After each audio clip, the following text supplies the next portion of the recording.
Assalamualaikum warahmatullahi wabarakatuh. Perkenalkan, saya Iklima Nursyabani, NIM A1A321067 dari Program Studi Pendidikan Pancasila dan Kewarganegaraan, Fakultas Keguruan dan Ilmu Pendidikan.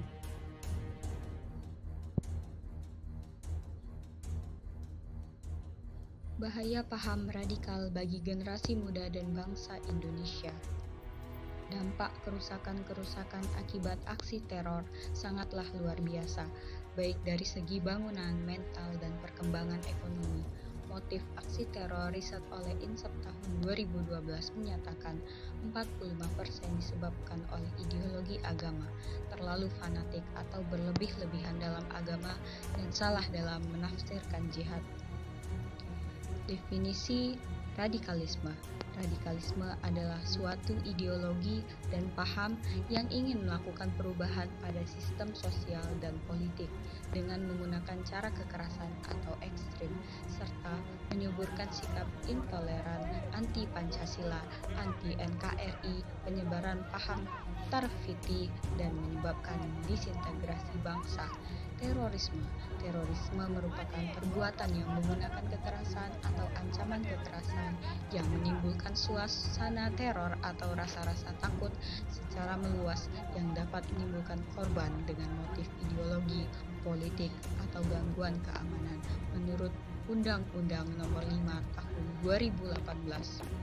Penyebaran paham radikal sangat mudah tersebar, baik dari sosial maupun e-book yang beredar di internet. Bahkan terdapat propaganda di Play Store lewat game maupun aplikasi. Ciri-ciri kelompok radikal di kampus. 1. Tertutup dan tidak mau terbuka pada pandangan lain, apalagi bagi kalangan yang berbeda keyakinan. 2. Mudah mengkafirkan orang lain, bahkan sesama muslim. 3.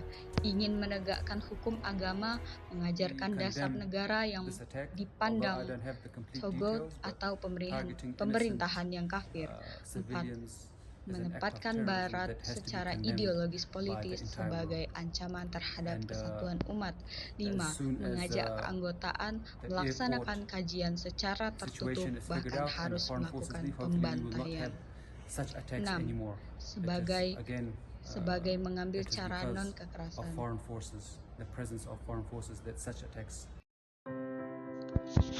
Pola-pola rekrutmen penyebaran paham radikal di perguruan tinggi. Yang pertama, menyusun melalui jalur kajian kerohanian dalam bentuk kelompok pengajian yang bersifat sporadis, menyebar yang isi 5-10 orang.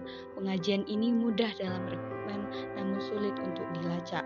Nomor 2, melakukan pola-pola mentoring pelajaran agama. Yang ketiga, melalui forum-forum diskusi tentang ISIS, orang tertentu, dan khalifah di lingkungan kampus, bahkan hingga lingkungan kos mahasiswa. 4.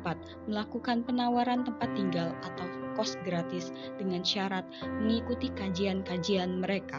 Nomor 5. Dengan menyamar sebagai pendamping mahasiswa baru, termasuk mencari tempat tinggal atau kos, membantu menyediakan atau meminjamkan buku-buku perkuliahan.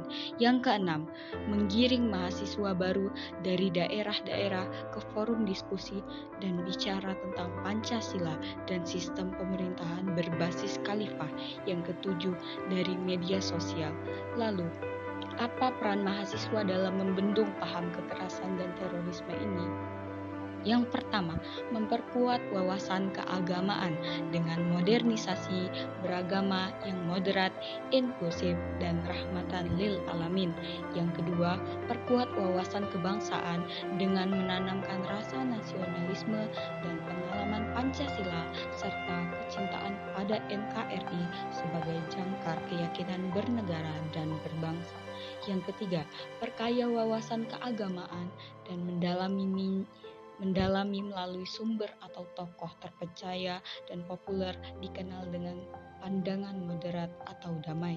Yang keempat, bentengi keyakinan diri dengan selalu waspada terhadap provokasi, hasutan, dan pola rekrutmen teroris baik di kampus, lingkungan masyarakat maupun dunia maya. Yang terakhir, membangun jejaring dengan komunitas damai, baik offline maupun online, untuk menambah wawasan dan pengetahuan.